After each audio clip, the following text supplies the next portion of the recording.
Hello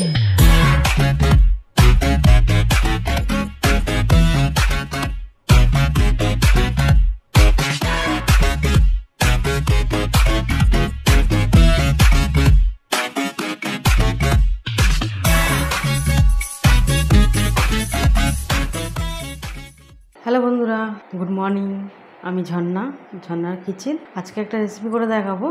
আজকে বানাবো মালাই কুলফি। শুরু থেকে শেষ পর্যন্ত ভিডিওটা দেখতে থাকুন। চলুন দেখায় কীভাবে বানাবো। এখানে নিয়েছি দুধ, মাংস, এখানে খোয়া নিয়েছি, এখানে নিয়েছি কিছু পেপার নিয়েছি, এখানে নিয়েছি কুলফি জমাবার জন্য এরকম কাপ নিয়েছি, আর এখানে নিয়েছি কর্নফ্লাওয়ার। আর চিনিটা দেবো, চিনিটা তখন দেখাবো। এখানে অন করে দিলাম, চিনি দেবো। এখানটা ক্যারামেল বানিয়ে নেবো, চিনি এটা ক্যারামেল বানাবো। একটু দিলাম, সামান্য জল দেবো, একদম সামান্য, আর কিছু করবো না। ওটাই আস্তে আস্তে গরম হয়ে ওটা ক্যারামেল যখন হবে তখন নাড়বো। আর এখন তো গরমকালে, এখন কুলফিটা খেতে খুবই ভালো লাগে, ছোটো বড়ো সবাই পছন্দ করে কুলফিটা। এবারে একটু বলতে শুরু করেছে, একটু চিনি মুড়িকে ওটা মাঝখানে করে দেবো। এবার তখন গলতে থাকুক। এবারে কালার চলে এসছে, এবারে নেড়ে দেবো। খুব বেশি করব না, হালকা গোল্ডেন কালার একটু করবো। খুব বেশি করলে তেতো হয়ে যাবে। নাড়িয়ে নেব ভালো করে।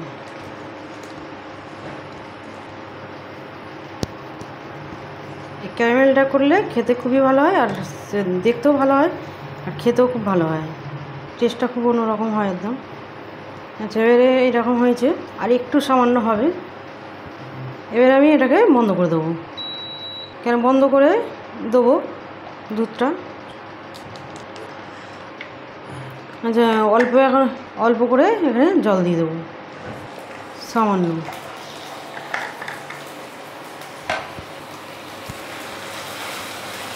এখানে আমি বন্ধ করে রেখে দিয়েছি।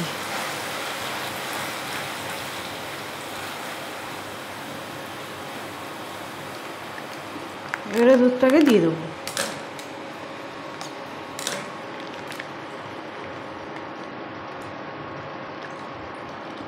এখানে আমি 500 দুধ নিয়েছি। এবারে চালু করে দেবো। আমি বন্ধ করে গেছিলাম, এবারে চালু করে দিলাম। ক্যারামেলটা বসে গেছে, এবারে গলে যাবে। চালু করে দিলাম। 2 চামচে কর্নফ্লাওয়ার দিলাম, 2 চামচে কর্নফ্লাওয়ার দিলাম। সামান্য জল দেবো, ভালো করে মিশিয়ে নেব।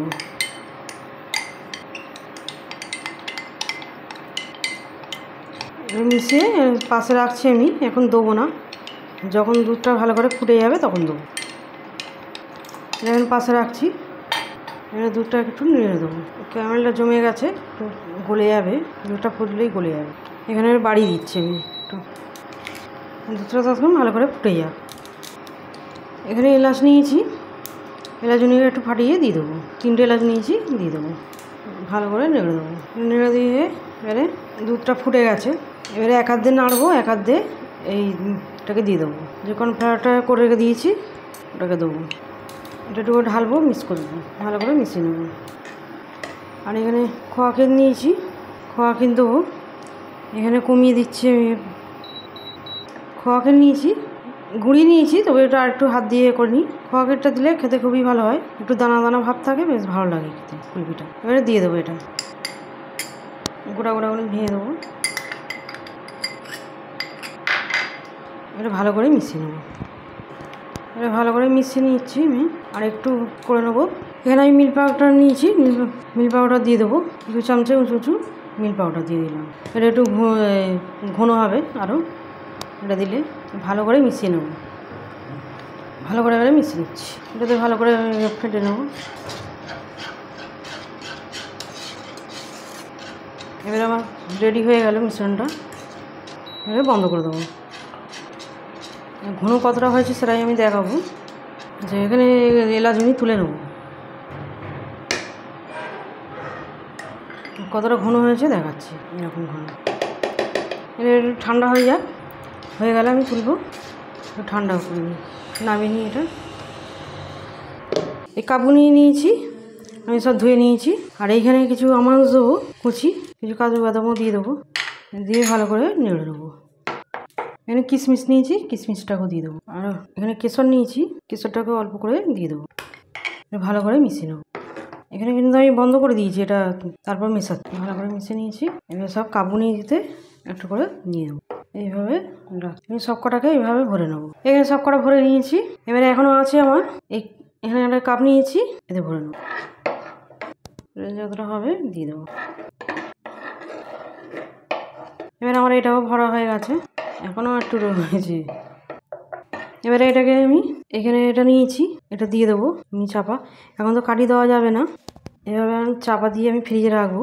যখন 1 ঘন্টা পরে আমি কাঠিটা দিয়ে দেবো, আইসক্রিমের কাঠি নিয়েও দিয়ে দেবো, এটা ফ্রিজে রাখবো। এবারে খুলে নেবো। কুলপিগুনি হয়ে গেছে আমার, এখানে কুলপি হয়ে গেছে। 6 ঘন্টা ফ্রিজে রেখে দিয়েছিলাম ডিপ ফ্রিজে। কুলপিগুনি এবার খুলে নেবো। প্রথমে একটু হাত দিয়ে করে দেবো, কত সুন্দর হয়েছে, উঠে গেছে সব। এবারে এখানে কিছু বাদাম নিয়েছি, একটু দিয়ে দেবো, সুন্দর হয়েছে কুলপিটা। এভাবে করে নেবো। মালাই কুলফি একদম রেডি আমার। এখানেও আমার এতে আছে মালাই কুলফি আমার একদম রেডি। মালাই কুলফি একদম আমার রেডি। এটা খেতে খুবই ভালো হয়, বাচ্চা বড়রা সবাই পছন্দ করবে। আমার একদম রেডি কুলফি। আমার রেসিপি যদি ভালো লাগে বন্ধুদের সাথে শেয়ার করবে, লাইক করবে আর সাবস্ক্রাইব করবে।